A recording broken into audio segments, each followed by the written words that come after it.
Hi guys, I'm Justin. I'm 16 years old. The sun is my number one enemy. You know why? Because I'm allergic to it. I spend my life running away from sunlight. I have the most rare and dangerous type of sun allergy. I can only go outside at night. That's why I call myself the Son of Darkness. We found out about my allergy when I was 6. Until then, I didn't have any problems with the sun. We were on a picnic as a family. My sister and I were playing frisbee after lunch. We were throwing it back and forth. We'd been playing for a while when I noticed that my arms were itching. I tried scratching them, but when I did, they started turning red and hurting a lot. I ran over to my mom to show her the redness. She thought it was just sunburn. She was surprised because we'd put on sunscreen in the morning. Stay in the shade for a while. We'll put ice on it when we get home, she said. I did as she said.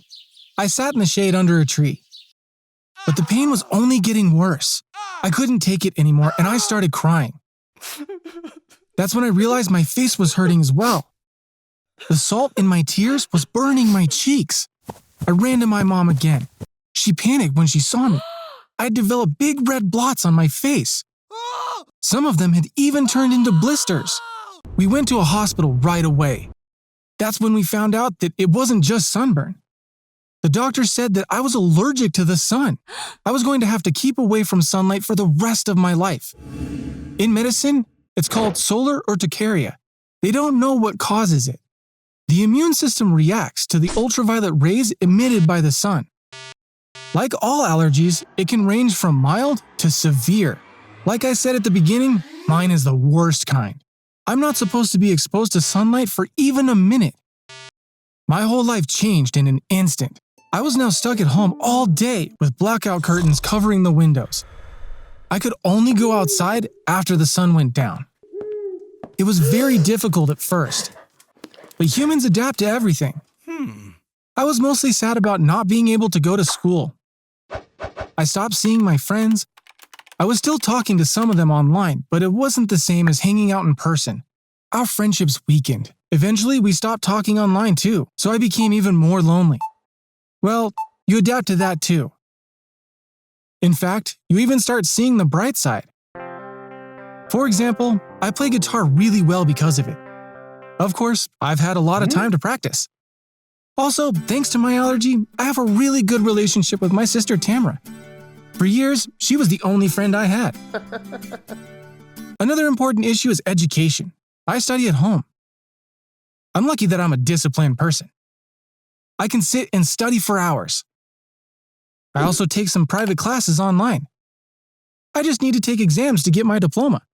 So far, everything has been going well. I think I'll even be able to get a college degree. I think college will be less problematic because there are schools that allow you to do everything online, even the exams. Eventually, I'll have to get a job that I can do from home. I have to take that into account when choosing what to study. Of course, another option is working at night. Maybe I could become a DJ at nightclubs. I just thought of that now. It's actually not a bad idea. Let me think about this a little bit. Last year, my parents prepared a wonderful surprise for me. As a birthday gift, we moved to the city we live in now. You know why this is such a great gift? Because it's a resort town. There's stuff happening almost 24 hours a day. Cafes and restaurants stay open until really late. There are always people in the streets. As someone who can only go out at night, these things are really important for me.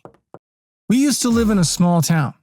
Shops would close at 6, and restaurants around 7 or 8. So when I'd go outside, I'd just walk around with nothing to do. Here, even at night, it's like daytime.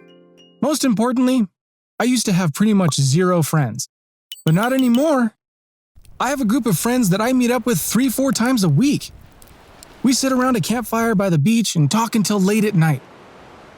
Some nights, I play the guitar and my girlfriend Betsy sings. Yes, you heard it right.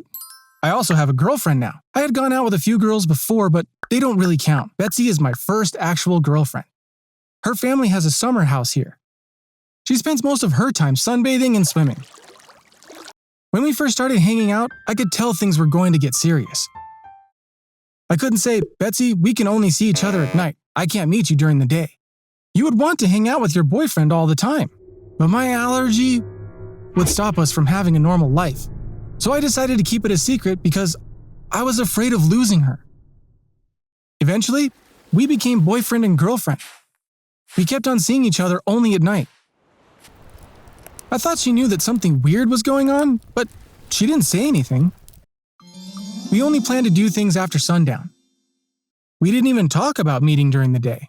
I was so afraid that she'd asked to do something earlier. What could I say when she asked, "Come over to our place for a swim"? I was getting so anxious just thinking about it. One night, I had a dream in which I was a vampire. And Betsy was a vampire hunter. She was hiding her true identity, waiting for an opportunity to stab me in the heart. It was a really funny dream, but it really shook me. It was wrong of me to hide such a thing from the person I loved. That night, I told her about my dream. And then about my allergy. She didn't believe me at first. She thought I was still joking about being a vampire like in the dream. She finally realized I was serious once I started talking about my isolated life. It turns out, I had been stressing about nothing. She wasn't aware of anything weird. She thought I was sleeping all day because I was out all night. And this was the reason why I wasn't going out until nighttime. She came to visit me the next day. She got really emotional when she saw the thick curtains. She teared up. "This must be so difficult. I understand it better now," she said. I showed her the house. She asked why my room had both curtains and window shades while there were only curtains in the other rooms. My sister was with us then too. She started crying when she heard Betsy's question. I held her. It's something that happened years ago, but Tamara still gets upset about it. She was just a kid when it happened. Like I said, Tamara had been my only friend for many years. We'd play together all day. She loved hiding somewhere and scaring me. One morning, she came into my room, saw that I was still asleep, and hid behind the curtains. She tried scaring me by making weird sounds, but I was sleeping too deeply and didn't hear her. So she finally got bored and left. But as she came out from behind the curtains, she accidentally opened them. I didn't have window shades then. The sun hit my face through the gap. I ended up being exposed to it for an hour. When I woke up, my face was all red and swollen. I felt that something was off, so I touched my face and it hurt really bad. I screamed really loudly. My mom ran to my room. She called my doctor when she saw my face. The doctor arrived and tried to make me feel better. She said that I had dodged a bullet this time. Apparently, sun allergy can cause the trachea to swell, which leads to difficulties in breathing for some people.